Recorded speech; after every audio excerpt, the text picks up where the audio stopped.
Chapter 1. The First Echo. Dr. Elaine Harper sat in her office, the ticking of the clock on the wall unnervingly loud in the quiet space. The room, a blend of muted earth tones and soft lighting, was designed to evoke calm. Yet, in that moment, it failed her. She felt a flicker of unease as she glanced at the thick folder on her desk, the case file of her newest patient. The name on the tab read Michael Ainsworth, 42 years old, an accomplished architect, and recently diagnosed with a severe dissociative disorder. He had been referred to her by a colleague who'd found his case. Unusual. Elaine exhaled and reached for the folder. A faint shiver ran through her fingers as she flipped it open. She was no stranger to complex cases. Her reputation as a psychiatrist was built on her ability to untangle the knotted threads of the human mind. But something about Michael's file set her on edge. Her eyes scanned the notes. Patient reports vivid dreams of being in places he's never visited, performing actions he does not recall. Increasingly, the dreams bleed into his waking life, leading to confusion and paranoia. Patient claims he is not alone in his own mind. A chill prickled the back of her neck. She set the folder aside and stood, moving to the window. Her office overlooked a small park, where children played and joggers weaved through the paths. The normalcy of the scene grounded her, though the unease lingered. The intercom buzzed. "Dr. Harper, your 10 a.m. is here," her assistant said. Elaine straightened her blouse and adjusted her posture. "Thank you, Jessica. Send him in." The door opened a moment later, and Michael Ainsworth stepped in.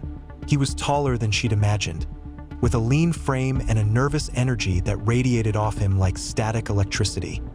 His eyes, though sharp and intelligent, carried a shadow of something fractured. "Mr. Ainsworth," Elaine greeted, extending a hand. "It's a pleasure to meet you." He hesitated, then took her hand briefly. "You can call me Michael," he said, his voice soft but tense. "Please have a seat." Michael sat across from her, fidgeting with his fingers.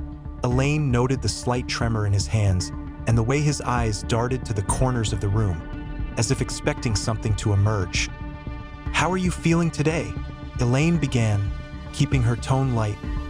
Michael gave a hollow laugh. "How do I feel? Like I'm losing my mind. Like someone else is living inside me, and I can't stop them."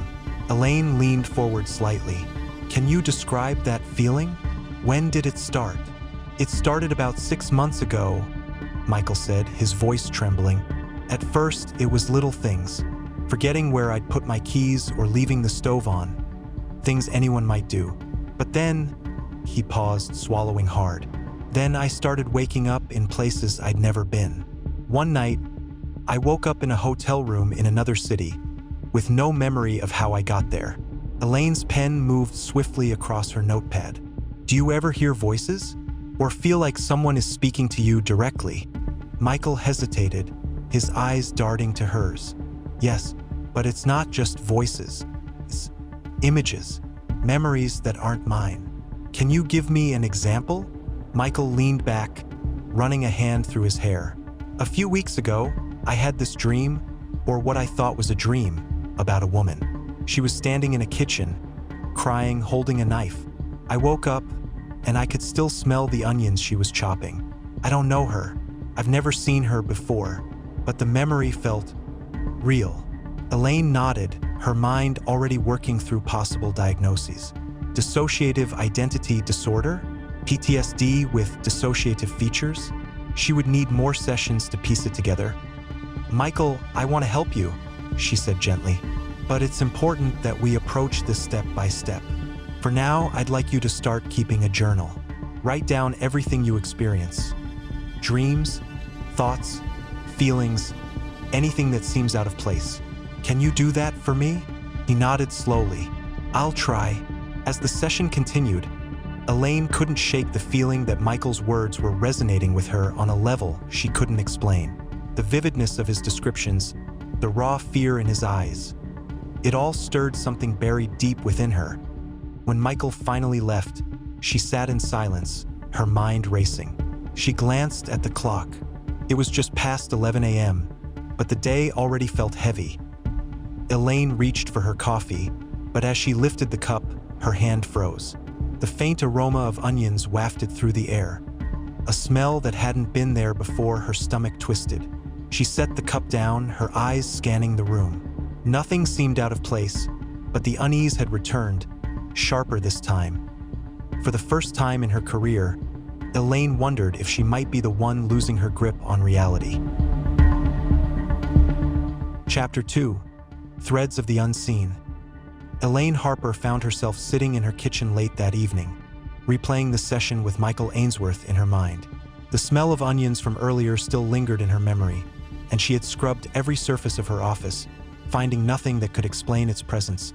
Coincidence, she told herself, but her usually rational mind seemed less convinced. The following day, she arrived at her office earlier than usual, determined to shake the sense of foreboding. She spent the morning organizing her notes, reviewing Michael's file, and preparing for her other patients. Yet, her thoughts kept circling back to him.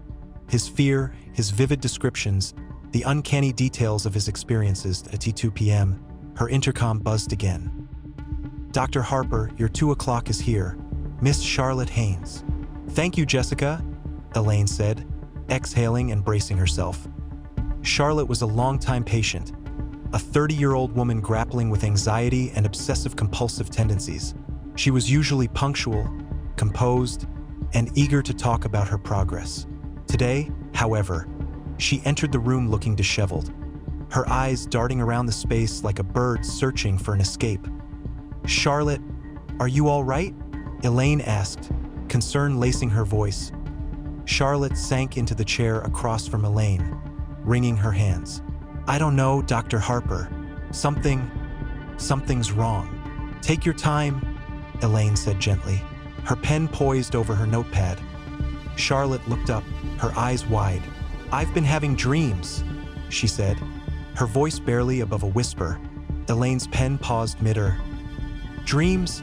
Charlotte nodded, her hands trembling in her lap. "They're not normal dreams. They feel like memories, but they're not mine." Elaine's chest tightened. "Can you tell me about them?" Charlotte hesitated, then began. "There's this man. He's tall, with dark hair, and he's always wearing a blue jacket. In one of the dreams, I'm following him down a street I've never seen before. He's carrying a briefcase, and I feel like I know him, but I don't. And then he turns around and looks at me, and it's like he knows me." Elaine's breath caught. "What happens next?" Charlotte's voice cracked. "I wake up, but last night I woke up in my kitchen. I had no memory of how I got there. And when I looked down, there was a knife in my hand." Elaine's heart pounded in her chest. She leaned forward, trying to keep her voice steady. "Charlotte, have you ever experienced anything like this before?" Charlotte shook her head vigorously. "No, never. I've always been in control, Dr. Harper. But now..." Her voice trailed off, her expression crumpling. Elaine offered her a tissue and sat quietly for a moment, processing Michael's dreams, Charlotte's visions. Both patients experiencing memories that aren't their OW. It couldn't be a coincidence. "Charlotte," Elaine said carefully, "I want to try something with you, if you're comfortable. It's a guided visualization exercise. Sometimes it can help us access the root of these kinds of experiences." Charlotte nodded hesitantly. Elaine dimmed the lights and instructed Charlotte to close her eyes, guiding her into a relaxed state. As Charlotte's breathing slowed, Elaine began. "Imagine yourself in a safe, comfortable space," she said softly. "Now let's take a step back into one of these dreams. Picture the man in the blue jacket. What's happening around you?" Charlotte's breathing hitched. I'm following him," she murmured.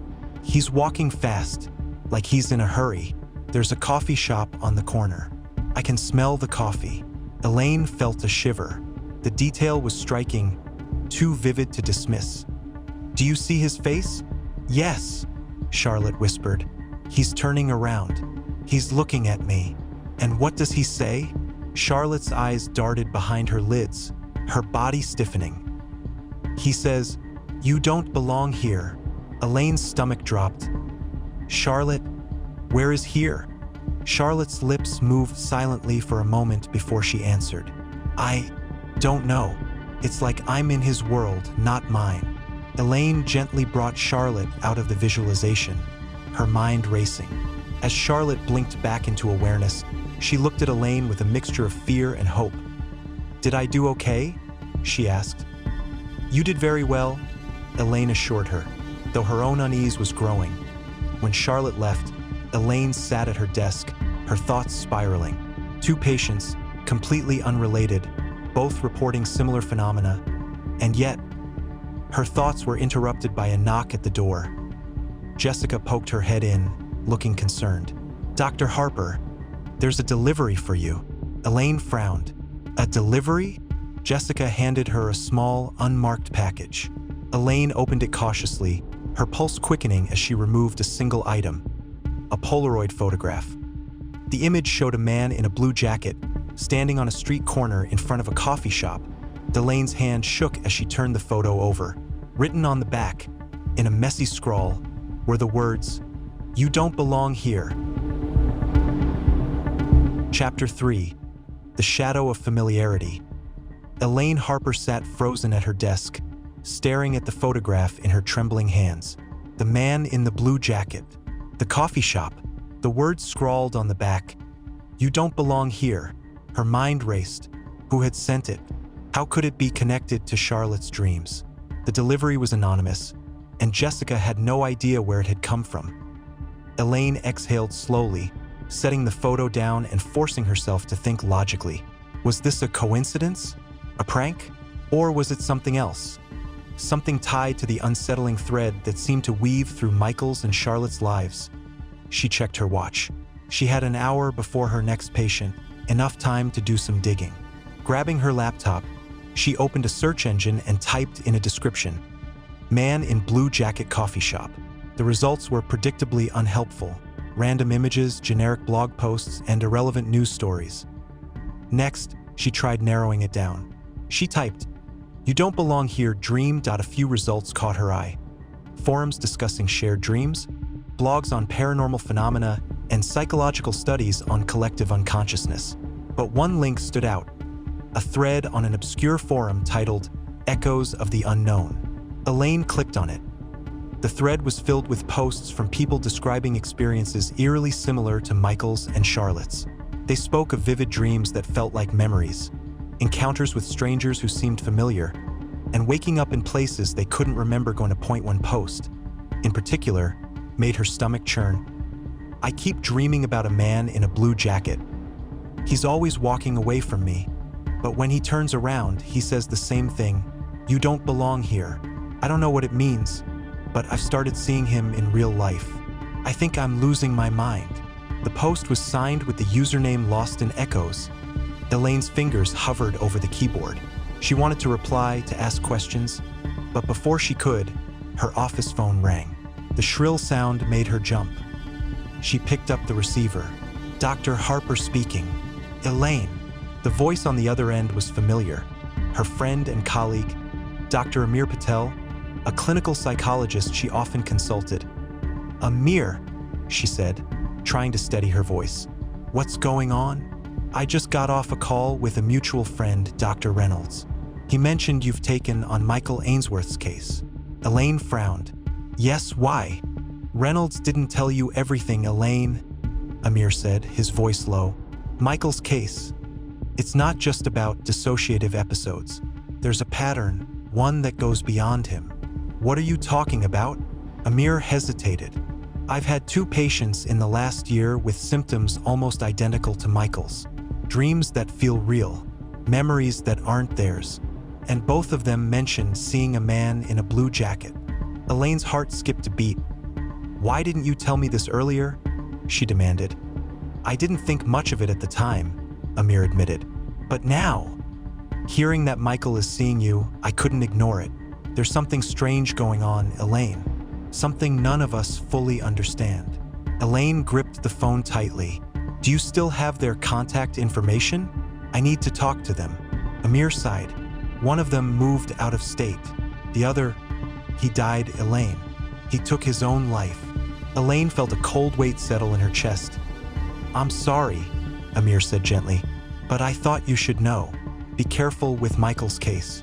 And if you start noticing anything unusual, I already have. Elaine interrupted. There was a long pause. Elaine, whatever you're dealing with, don't face it alone. Call me if you need help. She thanked him and hung up, her mind spinning. By the time her next patient arrived, Elaine was barely holding herself together. She forced a smile as she greeted a young woman named Samantha, a college student struggling with social anxiety. The session passed uneventfully, but Elaine struggled to focus.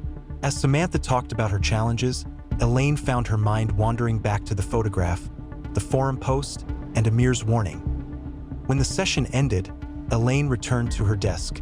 The photograph still sat there, taunting her with its unanswered questions. She picked it up again, examining it closely.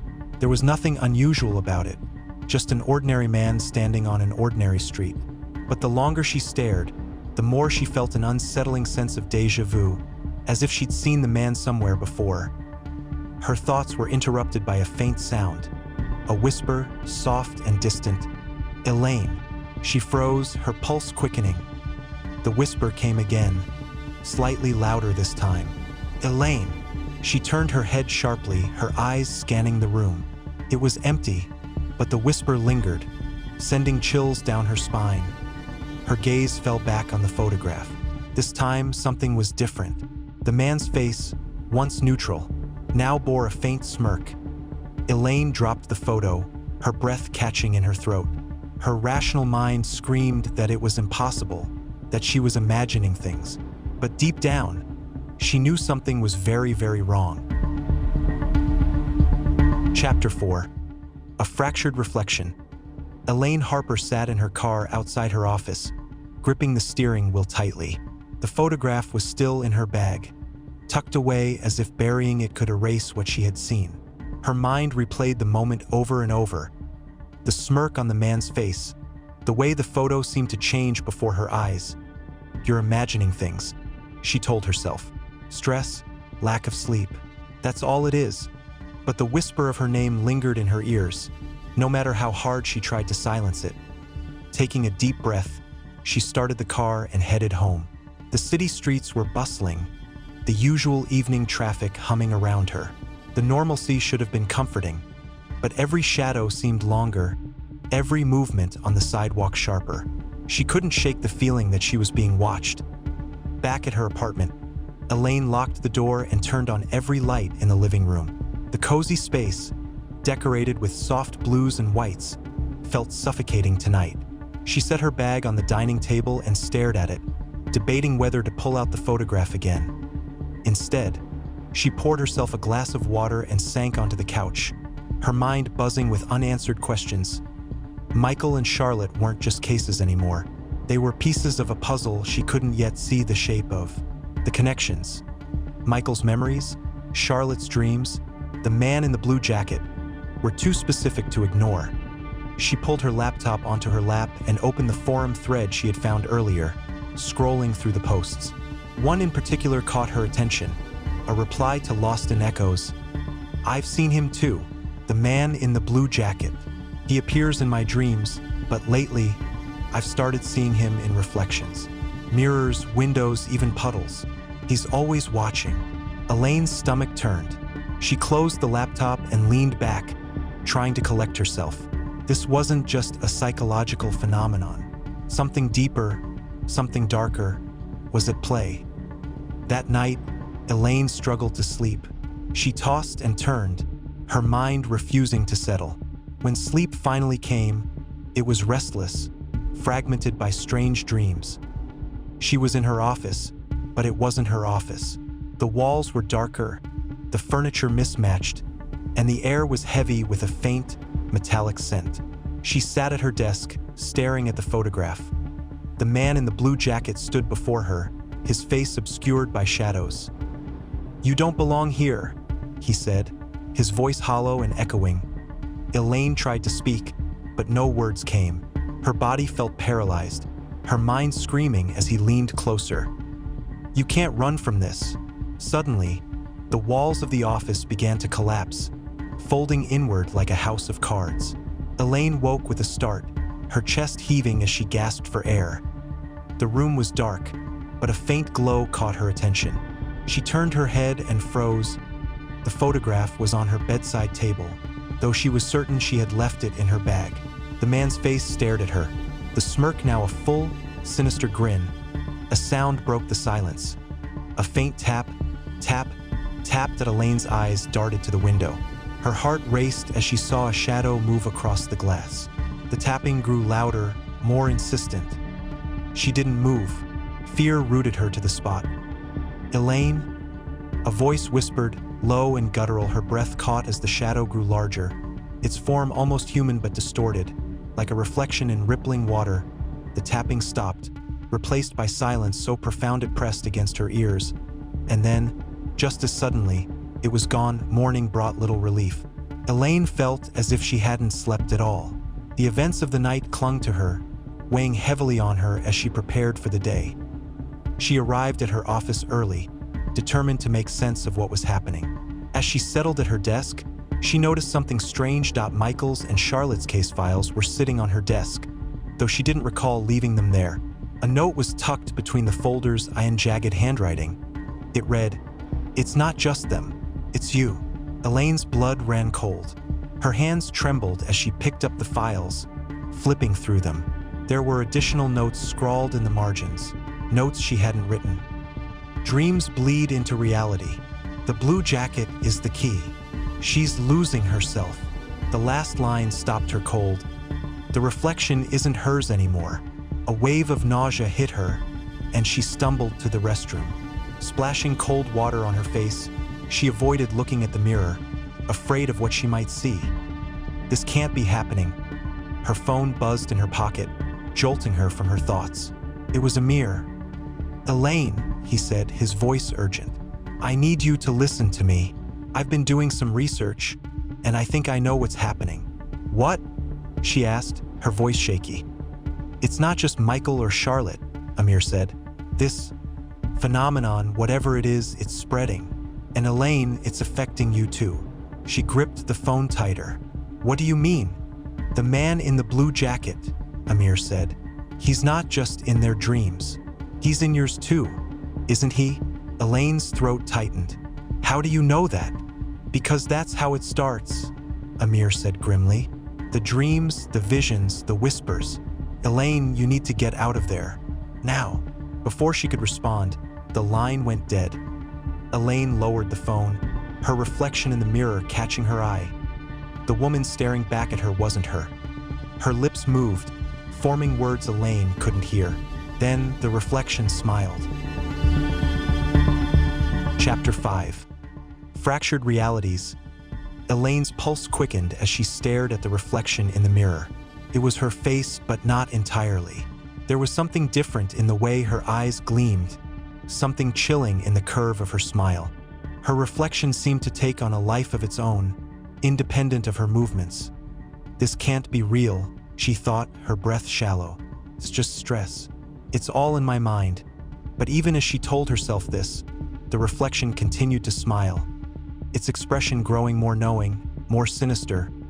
Elaine stepped back, her heart pounding in her chest. She raised a hand, trying to steady herself, but the reflection mimicked her actions too slowly, as if savoring her growing anxiety. Then, it did something she didn't expect. It winked at her. Elaine gasped and stumbled back. The mirror seemed to warp slightly, the edges blurring for just a moment before everything returned to normal. "What is happening to me?" With trembling hands, she pulled her phone from her pocket, her thoughts racing. She dialed Amir's number, praying he would answer, but the line went straight to voicemail. Panic surged in her chest. She couldn't stay in her office. The walls felt like they were closing in, and the fear that had been creeping up on her for days was now an overwhelming tide. Ready to drown her, she grabbed her things, her coat, purse, and the patient files, and rushed out of the office, not bothering to lock the door behind her. The cold air of the early morning hit her face as she stepped into the street. She walked quickly, not looking back. Elaine arrived at Amir's office just before noon. Her mind was still reeling from the bizarre encounter in the mirror. The reflection had seemed so real, so impossibly real. She had to find answers, and Amir was the only person who might know how to help. Amir's receptionist, a young woman named Sarah, gave her a sympathetic look when she arrived. "Dr. Harper, Amir's expecting you." Elaine didn't wait for Sarah to lead her to Amir's office. She walked straight past her and knocked on the door. "Elaine!" Amir's voice sounded strained, and he opened the door quickly, ushering her in. He looked like he hadn't slept in days, his face pale, eyes bloodshot. "What's happening?" Elaine asked, her voice urgent. "Amir, something is wrong. He motioned for her to sit, closing the door behind her. "I know," he said quietly, "and I'm afraid it's worse than I thought." Elaine collapsed into the chair, her hands clutching the arms, feeling as if they might slip away from her at any moment.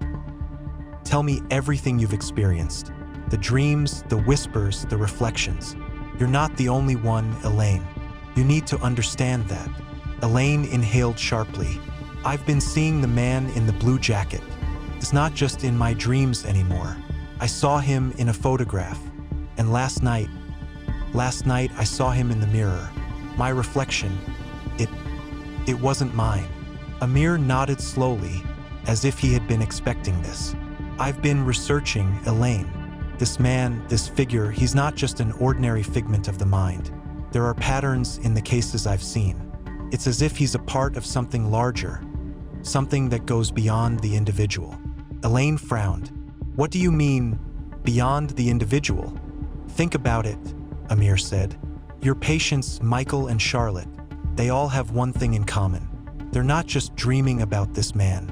They're seeing him and they're experiencing things that aren't their own. Memories, sensations, they're tapping into something that's not their reality. And now it's starting to affect you." Elaine felt a cold dread settle in her chest. How is that even possible? Amir stood up and began pacing, clearly agitated. "There's a theory in psychology, Elaine, about the collective unconscious. It's the idea that there are shared memories, experiences, and symbols embedded in our minds, passed down through generations. What if this man in the blue jacket is connected to that? What if he's a manifestation of something much older, something deep within the human psyche?" Elaine shook her head, trying to process what he was saying. "Are you saying this is all just in my head?"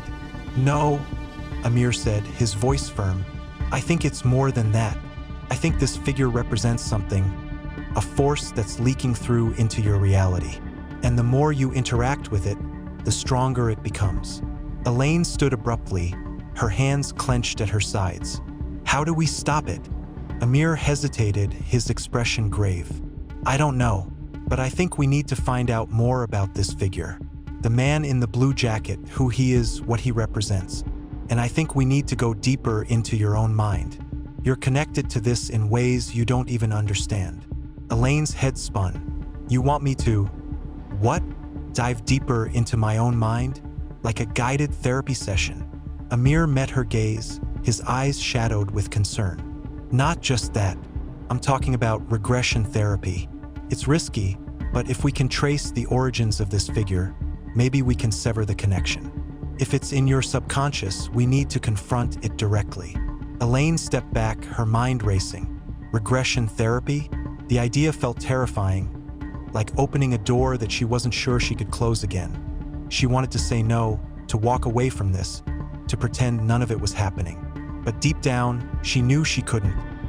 She nodded slowly. "Let's do it." Later that evening, in the privacy of Amir's office, Elaine lay on the couch, eyes closed, trying to steady her breathing. Amir stood beside her, his voice calm and steady. "I want you to relax, Elaine. Focus on your breathing. Allow yourself to drift into a deeper state of awareness. Let go of the surface thoughts and go deeper." Elaine nodded, her mind already clouded with uncertainty. The room seemed to grow darker around her, the air heavy. "You are safe here," Amir continued. "Now, I want you to picture yourself standing in front of a door. It's a door that leads to something buried deep within your mind. What do you see?" Elaine hesitated, feeling the weight of the question pressed down on her. Slowly, she spoke. "It's a wooden door, old, creaky. I don't want to open it, but I have to." "Good," Amir said. "Now I want you to open it. And as you step through, tell me what you see." Elaine took a deep breath, bracing herself for whatever lay beyond. She opened the door and stepped forward, the floor beneath her feet cold and unfamiliar. "What's there?" Amir's voice seemed distant, yet urgent. Elaine's voice wavered. "It's a room, a dark room, but there's something in the corner. Someone?" She froze, her eyes wide with fear. "It's him," she whispered. "The man in the blue jacket. He's standing there, waiting for me." Chapter 6. Confronting the shadow, Elaine's breath hitched in her chest as she stared at the figure in the corner of the dark room. The man in the blue jacket. His presence filled the space, suffocating the air with an overwhelming sense of dread. She could feel him watching her, even though he didn't move. Her hands trembled by her sides, and despite knowing she was in the safety of Amir's office, the room felt too real, too cold. Amir's voice came from a distance, soft yet persistent. "Elaine, you're in control. You have the power to confront him. I want you to take a step forward, just one step." Elaine couldn't move. She couldn't even breathe. The man's gaze felt like it was burning into her, like he could see into her very soul. "This is a dream. It has to be." She repeated the thought to herself, trying to ground herself in rationality. But every time she tried to convince herself, the room around her felt more solid, more tangible. With a trembling breath, Elaine stepped forward. Her heart hammered in her chest, and each step toward the man in the blue jacket felt like an eternity. The closer she got, the more his features sharpened. The faint smirk that had once been a shadow of an expression now defined itself more clearly. He wasn't smiling, but he wasn't frowning either, just standing there, waiting. Why doesn't he speak? Elaine thought, her mind spinning with confusion and fear. The silence between them was unbearable. Finally, she stopped a few feet away from him. She could feel her pulse in her ears, and the silence felt like it was going to suffocate her. "Who are you?" she asked, her voice barely above a whisper. The man in the blue jacket didn't respond immediately. Instead, he looked her up and down, his expression unreadable. Then, he tilted his head slightly, as though considering her question carefully. "You know who I am," he said at last. His voice low and calm. Elaine's heart skipped a beat. No, this can't be real." "I don't know you," she replied, her voice shaky but determined. "I don't know why you're haunting me." The man's lips curled into the faintest of smirks. "Haunting?" he repeated softly. "Is that what you think I'm doing?" "No, Elaine." "I'm not haunting you. I'm showing you what's already inside of you." Elaine's knees nearly buckled. She didn't want to hear this, didn't want to understand. What did he mean? What was inside of her? "You're not real," she muttered, stepping back, her mind spinning. "This is just a dream, a hallucination. None of this is real." The man's eyes darkened. "I'm as real as you make me, Elaine, and you've made me very real indeed." She wanted to run, but her feet felt glued to the floor. There was something about his words, about his presence, that kept her rooted in place. She felt like she was drowning in the weight of his stare, as if his eyes could peel back the layers of her soul and expose her deepest fears. What is he? Why is this happening to me? The man in the blue jacket took a step toward her. "You are me, Elaine," he said softly. "I am your reflection, the part of you you refuse to see, the truths you bury deep inside your mind, the parts of yourself you fear to acknowledge." Elaine felt the ground shift beneath her feet. She staggered backward, shaking her head. "No." "That's not true. You're not me. You can't be."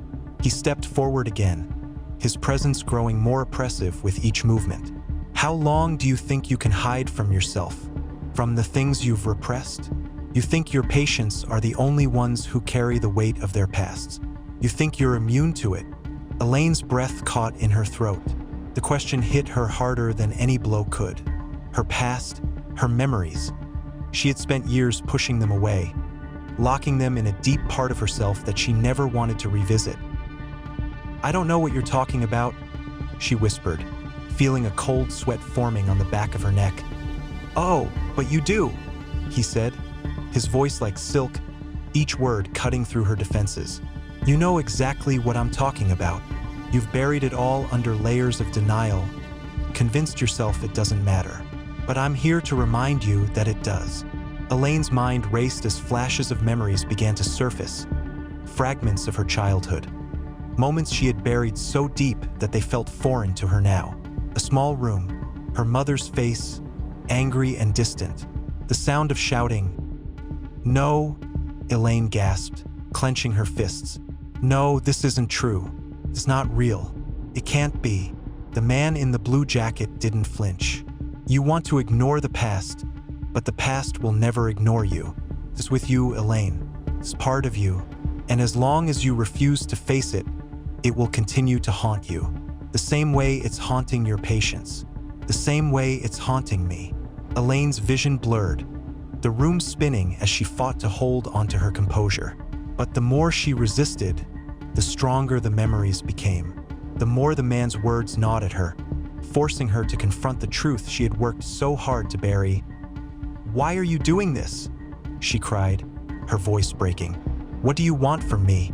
He didn't answer immediately. He simply stood there, his eyes piercing through her, as if waiting for her to come to the truth on her own. "I want you to see yourself," he said at last.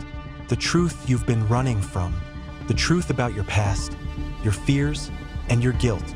The sooner you face it, the sooner you can escape me." Elaine stood frozen, the weight of his words crashing over her like a tidal wave. "See yourself?" Her mind flashed to her childhood, to the moments she had tried so hard to forget. She saw her mother's face again, angry and unforgiving. She saw herself, a young girl, standing in that small, dimly lit room, crying for help that never came. The guilt, the shame, the fear. Was all there, buried under years of training, therapy, and self-deception. But it was still there, waiting to be unearthed. Elaine finally spoke, her voice barely a whisper. "I'm sorry." The man in the blue jacket nodded, his expression softening for the first time. "It's not enough to be sorry, Elaine. You have to heal. You have to face it, or you'll never escape me. You'll never escape the echoes of your mind." Suddenly, the room seemed to shake. The walls warped and twisted, the darkness pressing in on all sides. Elaine felt herself falling into the past, into the very depths of her own subconscious. But just as she felt herself being consumed by the darkness, a light broke through. Amir's voice cut through the chaos. "Elaine, wake up. Come back to me." Elaine's eyes snapped open. She gasped for air, her heart racing. She was back in Amir's office, lying on the couch. His hands were on her shoulders, shaking her gently, his face etched with concern. "Elaine," he said softly, his voice filled with urgency. "Are you okay? You were lost there for a moment." Elaine's mind was spinning, the images from the dream still fresh in her mind. But she could feel the man in the blue jacket slipping away, fading into the shadows. She nodded slowly, struggling to steady her breath. "I'm okay, I think." Amir's gaze was still worried, but he nodded. "We need to keep going, Elaine. You've touched something deep inside, but this is just the beginning. There's still more to uncover." Elaine closed her eyes, bracing herself for what was to come. She didn't know if she was ready to face it, but one thing was certain. The man in the blue jacket wasn't going to let her go, not until she saw the truth. Chapter 7. Unraveling the Past. Elaine sat in the dimly lit room, the weight of Amir's words heavy in the air.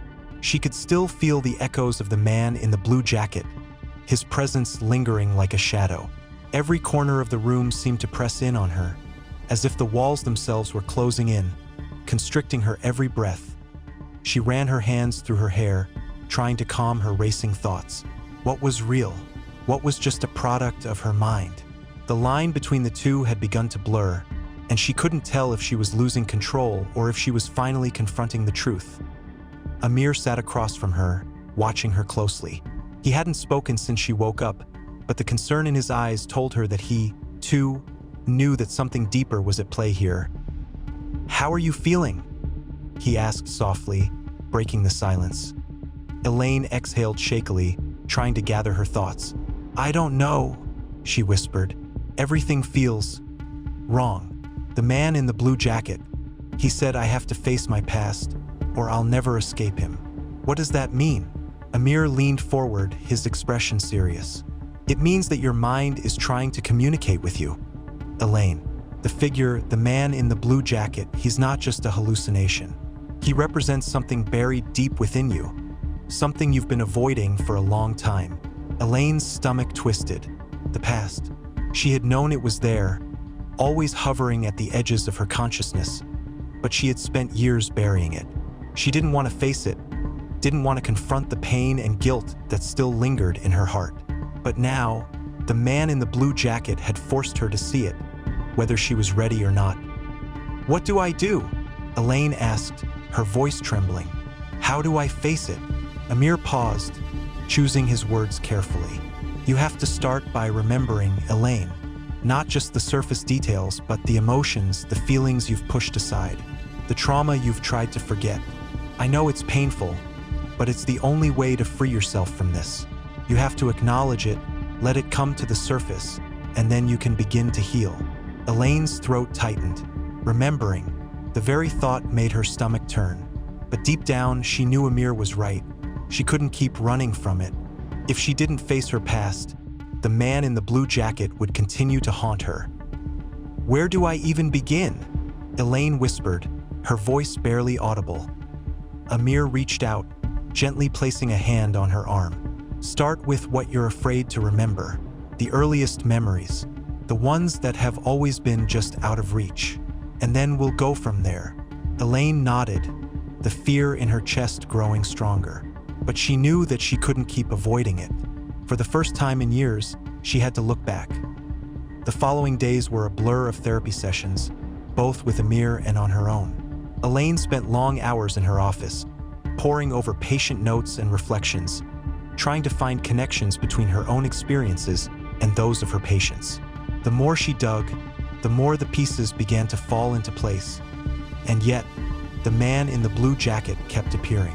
At first, he was just a fleeting image in her peripheral vision, but as the days passed, he became more persistent. He was always there, lurking in the background, waiting for her to acknowledge him. Elaine could feel herself slipping.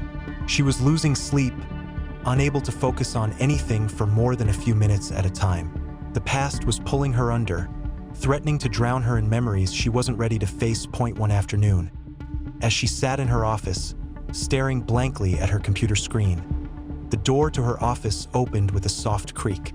Startled, Elaine looked up, expecting to see one of her patients, but instead, she found herself face to face with a figure she had hoped never to see again, her mother.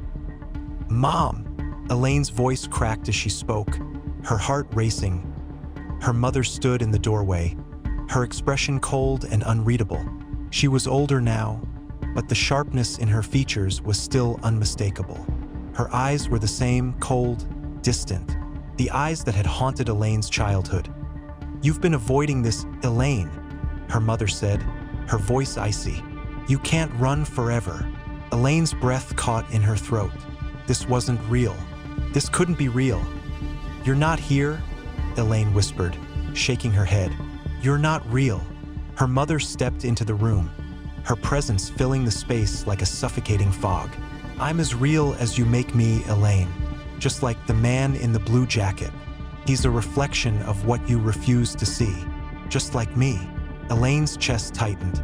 She felt her hands tremble at her sides. "Why now? Why are you here?" Her mother's lips curled into a faint smile, but it was empty, devoid of warmth. "I'm here because you can't keep pretending. You've spent your whole life pretending that none of this matters, but it does. And I'm here to remind you that you can't run from me any longer." Elaine stood up abruptly, backing away from the figure in the doorway. "You're not real," she repeated, her voice louder this time, desperate. "You're just a part of my mind. I'm done with this. I'm done running." Her mother's gaze softened, but the pain in her eyes was unmistakable. "Elaine, I'm not just a memory. I'm a part of you. You can't heal until you accept that. And until you accept that, the past will continue to haunt you."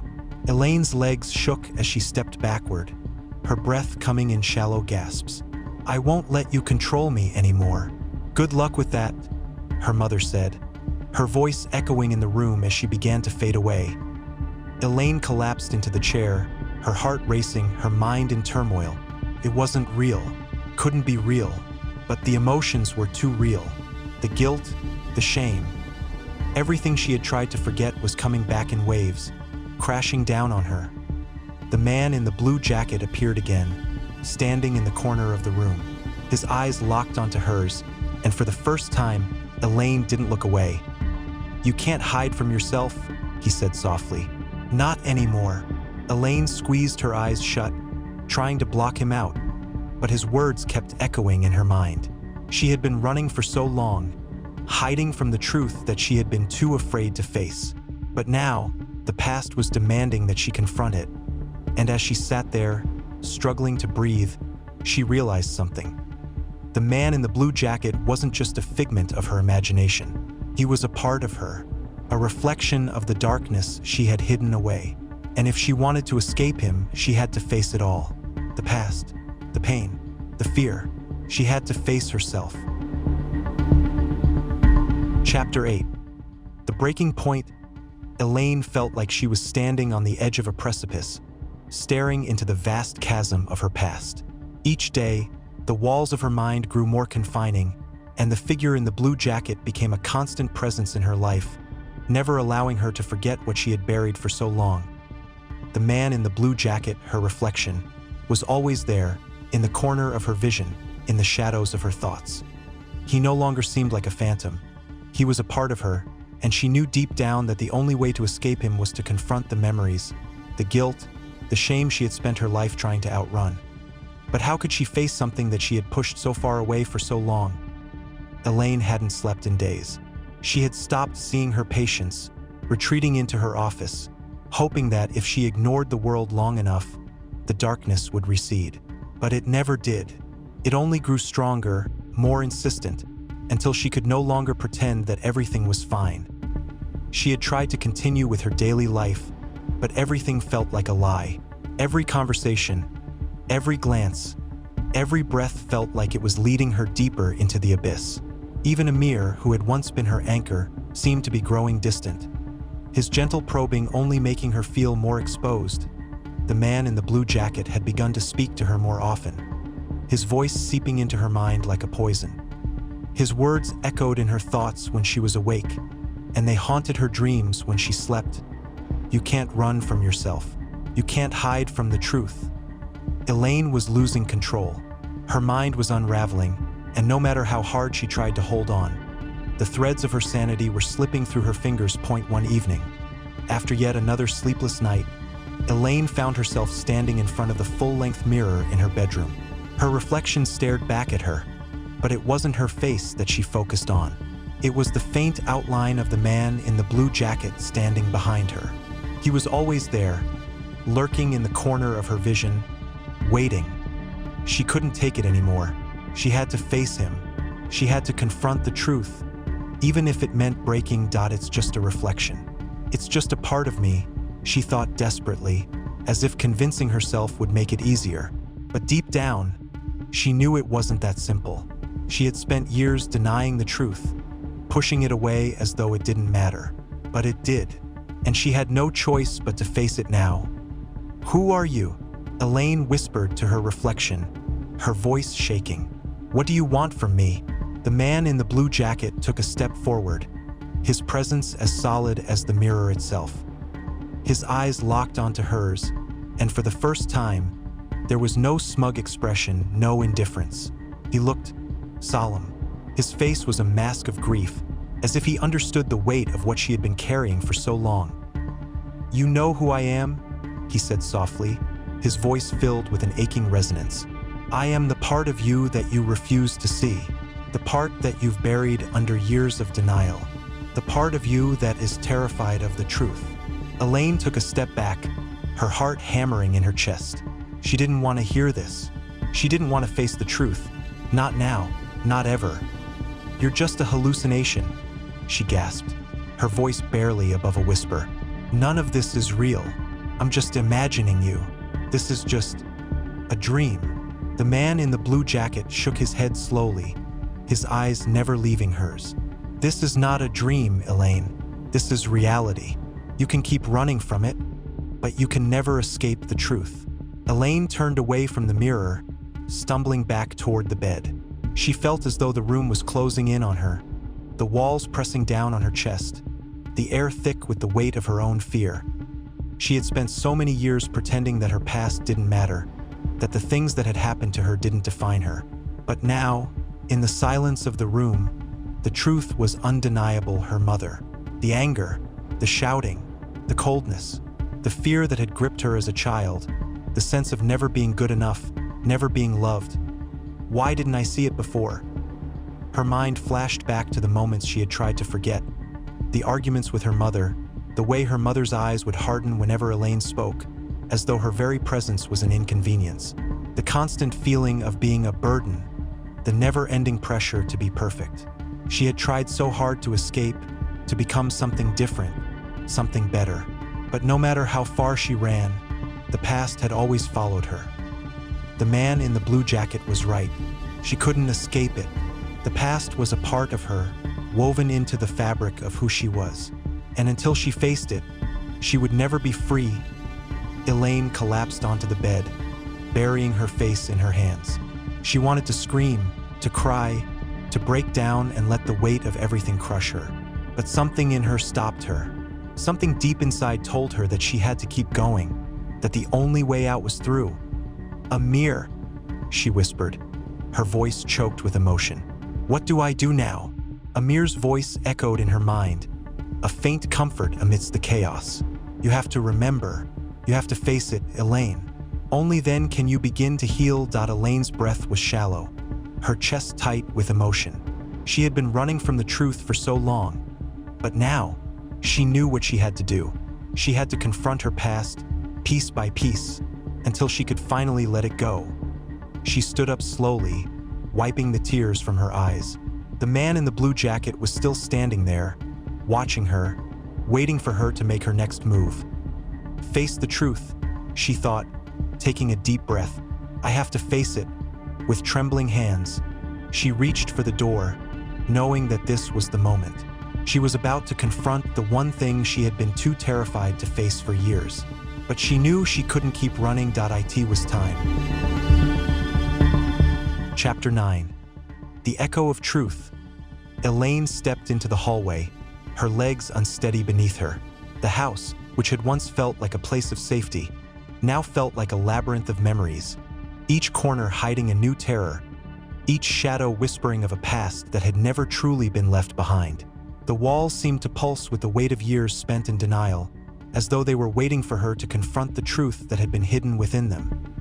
The man in the blue jacket followed her, his presence like a quiet hum in the back of her mind. She could feel his eyes on her, but she didn't dare look back. She didn't need to see him anymore. His presence was enough, a constant reminder of everything she had tried to escape. Elaine's heart pounded in her chest as she walked down the narrow hallway, the familiar door at the end of it beckoning her. The door to her mother's room, the door that had been locked, both physically and metaphorically, for as long as she could remember. This was the room where it had all begun. This was the room where the darkness had taken root, where the anger and resentment had festered, where the first cracks had appeared in the facade of their family. She stopped in front of the door, her hand trembling as she reached for the knob. She could hear her breath coming in shallow gasps, her pulse quickening. She knew that what lay beyond this door would shatter whatever illusion of control she still clung to. But it was time. She had to open it. With a deep breath, she turned the handle and stepped inside. The room was unchanged. The walls, lined with faded wallpaper, seemed to close in on her, their muted colors reflecting the dullness of her memories. The bed was still in the center of the room, its white linen stark against the darkness of the space.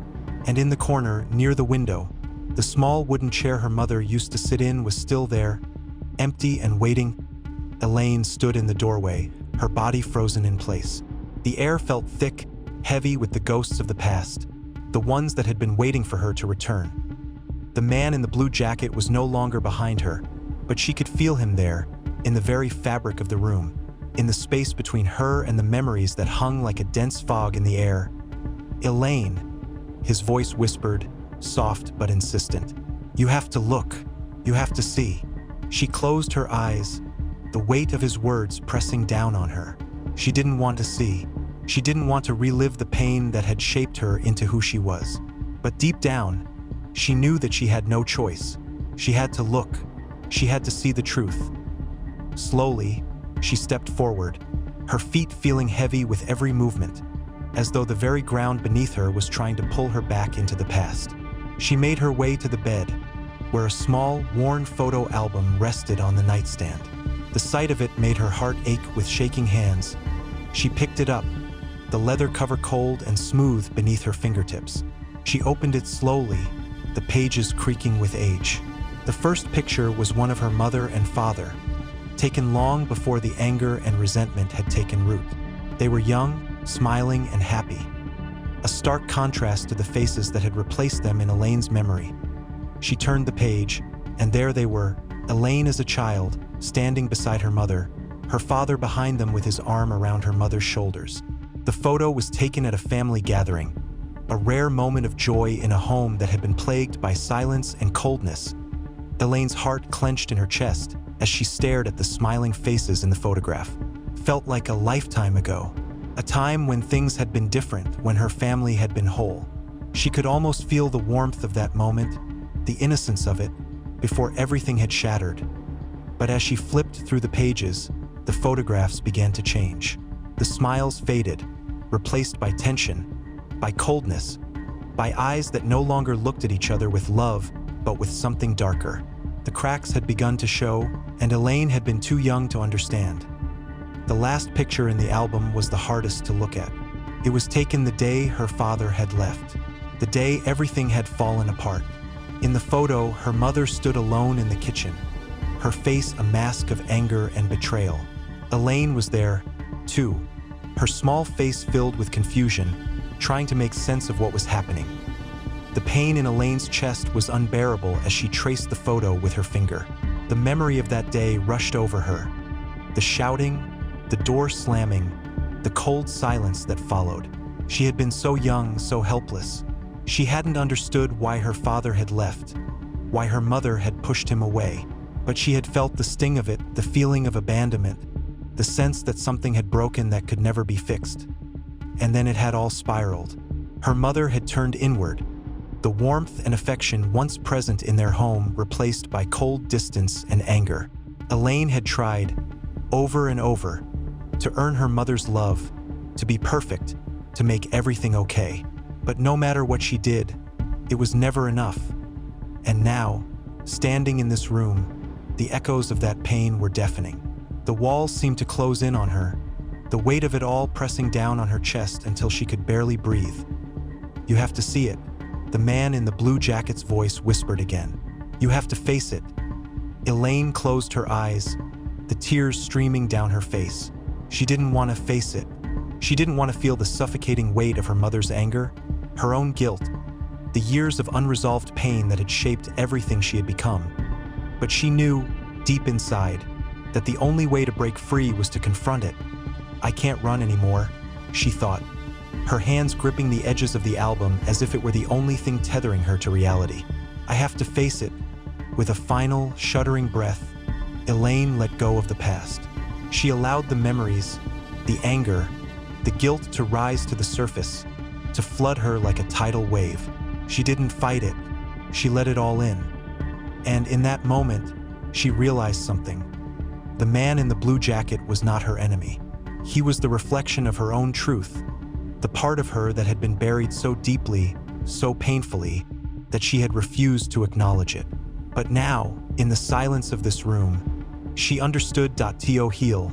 She had to let go. Chapter 10. The weight of release. Elaine had always believed that healing would come in small steps, that it would be a gradual process. a slow unfurling of the soul, a gentle release of the knots that bound her. But as she stood in the dimly lit room, the past pressing in from all sides, she realized that some truths could not be unraveled delicately. Some wounds had to be opened wide, exposed, before they could truly begin to heal. The flood of emotions that had overwhelmed her in the moments after she let go was still with her, heavy and suffocating. She had let the memories come crashing down on her, feeling them surge through her chest and into her bones.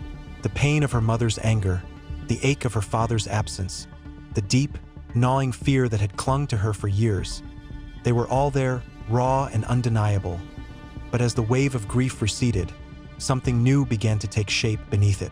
There was an unfamiliar feeling, a sense of clarity, a stillness where once there had been only noise. It was as though, by letting the past wash over her in all its intensity, she had created space for something else to emerge. She blinked through her tears, trying to steady herself, to regain control of her thoughts. Her chest still ached with the weight of her memories, but she could breathe, she could think. And in that stillness, a quiet voice, her own voice, began to emerge, tentative at first, then gaining strength with every passing second. "You don't have to carry this alone anymore." It wasn't the voice of the man in the blue jacket. It wasn't even the voice of Amir, who had been her anchor through the storm. It was her own, her true self, the self that had been buried beneath layers of self-doubt, fear, and repressed memories. Elaine took a deep breath, steadying herself as she looked around the room. The photographs, the bed, the familiar objects that had once felt like anchors to her past. They all seemed so different now. She no longer saw them through the lens of grief or guilt. They were just things, memories in a room that could no longer hold her captive. She had spent so many years running from the truth, trying to silence the pain that had followed her since childhood. But now, with the weight of it all pressing against her, she understood that running had never been the answer. She had been trying to escape herself, to outrun the parts of her that scared her the most. But the past would always be there, waiting, until she chose to face it. "I have to let go," she thought, her hands trembling as she reached out to place the photo album back on the nightstand. It was a symbolic gesture, letting go of the past, placing it where it belonged, in the past. But that didn't mean she had to forget it. She would carry the lessons with her, not the weight of the guilt and anger that had once defined her. With the photo album safely returned to its place, Elaine stepped away from the bed and moved toward the door. She hesitated, one last glance at the room before she left it behind. There was a deep ache in her chest, but it wasn't the same as before. It was a different kind of ache, a sign of growth, of understanding. She was done hiding. That as she stepped into the hallway, the man in the blue jacket appeared once again, his presence as familiar as her own reflection. His face was somber, but there was something different in his eyes, something that resembled understanding, even compassion. "You've done it," he said quietly, his voice no longer laced with accusation. "You've faced the truth." Elaine nodded, her throat tight with emotion. I think I've finally understood. You're not the same person you were when you walked into this house," he said softly. "But you're still you. You're stronger now." She couldn't deny it. She had changed.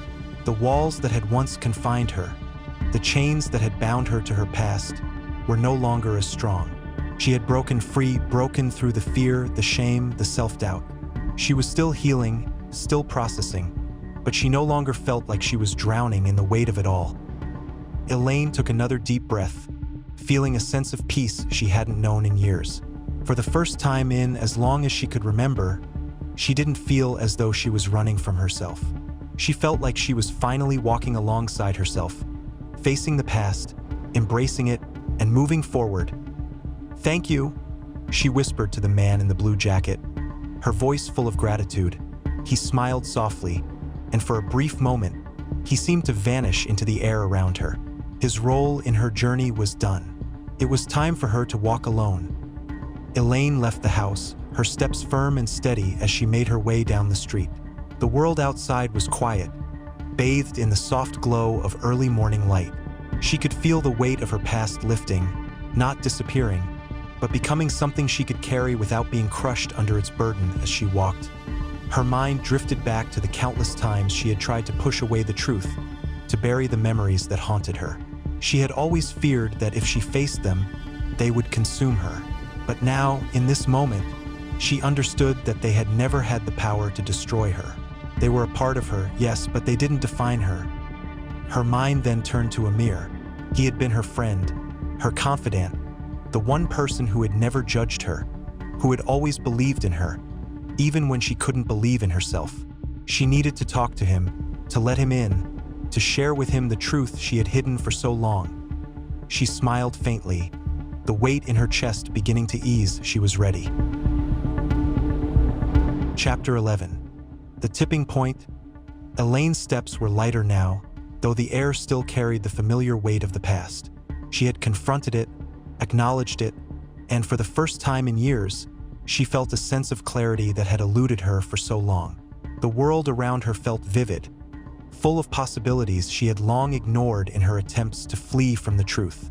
Yet, even in this new lightness, there was still something holding her back. A lingering doubt, a quiet voice deep within that asked whether she was truly ready to face the next step. Her thoughts drifted back to Amir, the one person who had stood by her through everything. It had been months since they had truly spoken about what had been weighing on her, and she knew that it was time. Time to share her truth, time to open up about the journey she had just begun. As she approached Amir's apartment, the familiar feeling of nervousness stirred within her. She had spent so much time building walls, hiding the truth from the people who cared about her. It was a habit she had learned early on, a way to protect herself from the world. But now, as she stood outside his door, she realized that the walls she had built weren't protecting her at all. They had only kept her isolated, alone in a world of her own making.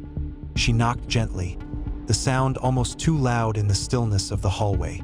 She could hear movement on the other side, and within moments, the door opened. Amir stood there, his face lighting up when he saw her. "Elaine," he said softly, stepping aside to let her in. "I wasn't expecting you today. Is everything okay?" Elaine smiled faintly, though the tightness in her chest remained. "I needed to talk to you." Amir raised an eyebrow, his expression soft with concern. "Of course, you know you can always talk to me."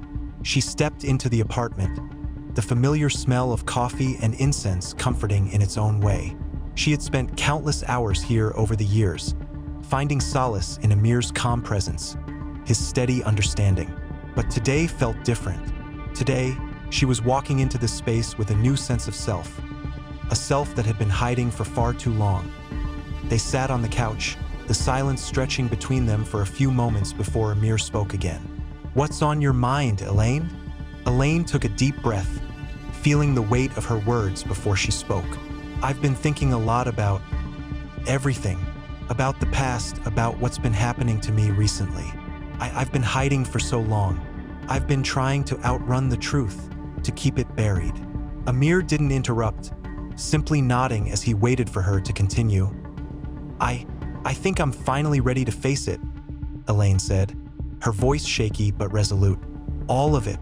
I've spent so many years running from the things that have shaped me, the pain, the guilt, the fear. But now I can see it for what it is. I can see the truth." The words felt heavy on her tongue, but they were also liberating. She wasn't just speaking to Amir. She was speaking to herself, finally giving voice to the things she had locked away. Amir's gaze softened as he reached out, placing a hand gently on hers. "You don't have to do this alone, Elaine. I'm here. I've always been here." Her chest tightened with emotion as she met his eyes. "I know, but it's not just about you, Amir. It's about me. I've been so afraid of facing the things I've been running from, but I can't keep hiding. I can't keep pretending everything's fine when it's not." For the first time, she allowed herself to truly feel the weight of her past, the years spent trying to outrun the ghosts of her childhood, the unresolved trauma that had shaped every decision, every action, every relationship. It wasn't just her mother's coldness or her father's abandonment. It was the way she had internalized all of it, making herself the villain in her own story. "I've spent my whole life trying to be perfect," Elaine continued. her voice barely above a whisper. Trying to be what others needed me to be, what I thought I should be. But I've been so lost in all of it. So lost in the need for approval, for acceptance, that I never really stopped to ask myself what I needed. Amir squeezed her hand, his voice soft but firm. Elaine, you've always been enough. You've always been worthy of love, of care, of respect, just as you are. She swallowed hard, the lump in her throat making it difficult to speak. But I didn't believe it. I didn't believe I was worthy of any of that. And now I'm facing the truth about why. I've been living in the shadow of the past, letting it control me, letting it shape the way I see myself, the way I see the world. The room felt impossibly still, as though time itself had paused to allow her to breathe in the weight of what she had said. She had never admitted this to anyone before, not to Amir, not to herself. But now that the words were out in the open, she felt a strange sense of peace begin to settle in her chest. It wasn't the peace of resolution, not yet. But it was a beginning. Amir's voice broke the silence, low and steady. What do you need, Elaine? How can I help? Elaine let out a shaky breath, feeling the release of years of pent-up emotions. I don't know yet, she admitted, but I think I need to keep going, to keep facing everything I've been hiding from. I need to look at it all, every part of it, and understand it, so I can finally let it go. Amir nodded, his expression full of quiet understanding. You don't have to do it all at once. Take it one step at a time, one moment at a time. I'll be here with you, every step of the way. Elaine's eyes filled with tears, the relief of not being alone in this journey washing over her. She didn't have all the answers yet, and she wasn't sure what the future held. But for the first time in a long while, she felt a sense of hope. She wasn't defined by her past. She was more than the mistakes, the guilt, the fear. She was Elaine, and she was beginning to remember who she truly was. Chapter 12. The Full Circle. Elaine had always thought that healing was a destination. She had imagined that one day, there would be a clear, distinct moment where everything would click into place, where the past would no longer haunt her and the future would be a promise of peace. But the more she reflected on the journey she had taken over the past few weeks, the more she realized that healing was not a destination at all. It was a process, a continual unfolding, an ongoing conversation with herself. She had faced the ghosts of her past, the anger, the fear, the self-doubt. She had let herself feel everything she had once pushed away. And with each step forward, she had slowly started to see the world around her in a new light. The weight that had once felt unbearable had begun to shift, becoming something more manageable, something she could carry without being crushed beneath it. Elaine had spent so much of her life hiding, running from the truth, from the parts of herself that she feared might break her. But now, she understood that running had never been the answer. To heal, she had to face her truth, to embrace all the fragments of herself, the broken pieces, the messy parts, and the whole person she was meant to be. The journey was not easy. It would never be. There would be days when the shadows of the past tried to creep back in, when doubt and fear whispered in the quiet corners of her mind. But she had learned something crucial in the process. She had learned that she didn't need to be perfect. She didn't need to fix everything at once. She didn't need to carry the weight of the world on her shoulders. She just needed to keep moving forward, step by step, as she sat in her office that afternoon. The sunlight streaming in through the window, Elaine felt a quiet sense of calm settle over her. She had returned to work after several weeks of reflection and healing, and while the challenges of her career as a psychiatrist still loomed large, she no longer felt consumed by them. She had gained perspective. She was no longer just the professional who fixed others. She was someone who was still in the process of fixing herself, of understanding herself, and that was okay. The phone on her desk rang, interrupting her thoughts. She picked it up, greeting the caller with her usual warm, professional tone. "Dr. Walters," she said. "How may I help you?" The voice on the other end was familiar. Her patient, a young woman named Lily, who had been struggling with severe anxiety and panic attacks. Elaine had been working with her for months, guiding her through the steps of recovery. Their sessions had often been difficult, filled with tears and painful admissions. But she had seen Lily begin to change, little by little, as she opened up and confronted her own past. "I don't know if this is the right time to call," Lily said hesitantly, "but I just wanted to let you know that I think I'm starting to get it. I think I'm starting to understand what you've been telling me." Elaine's heart swelled with pride as she listened to the young woman's voice. It wasn't just about the work they had done together. It was about Lily's growth, her ability to finally face the darkness that had held her captive for so long. "I'm so proud of you, Lily," Elaine said softly, her voice full of warmth. "You've been doing the work. I can hear it in your voice." Lily let out a small laugh. "It's not easy, but I think I'm ready. I'm ready to face everything. I'm ready to move forward." Elaine felt a tear slip down her cheek as she put the phone down. It wasn't the first time she had seen a patient make progress, but today felt different. Today, she realized that her own healing, her own journey, was intertwined with the journeys of the people she helped. By embracing her own truth, she had created the space to truly help others do the same as she sat in her office. The weight of the past no longer felt as heavy. It had become a part of her story, but it no longer defined her. She had faced it, accepted it, and learned from it. And now she was moving forward, not just for herself, but for the people she cared about, for the patients who trusted her, for the people who needed her to be the best version of herself. She stood up from her desk, a sense of purpose filling her chest. It was time to take the next step, to embrace the future without fear.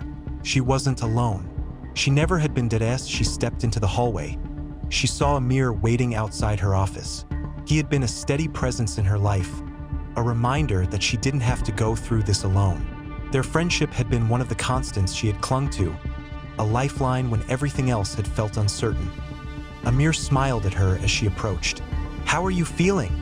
he asked, his voice gentle, his eyes full of understanding. Elaine smiled back, the weight of the past lifting as she looked at him.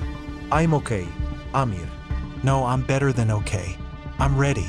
She stepped closer, feeling the warmth of his presence, the strength of their bond. "Thank you for everything, for being there for me." He nodded, his smile widening. "You don't have to thank me. You've always had everything you needed inside you, Elaine. You just had to see it for yourself." Elaine's heart swelled with gratitude. "I see it now," she said softly. "I finally see it." The two of them stood there for a moment, a quiet understanding passing between them. Elaine had found her way back to herself, and in doing so, she had found a way forward, one step at a time. She wasn't sure what the future held, but she knew one thing. She was no longer running from her past. She was embracing it, learning from it, and moving forward with the strength of everything she had been through. And that, she realized, was enough.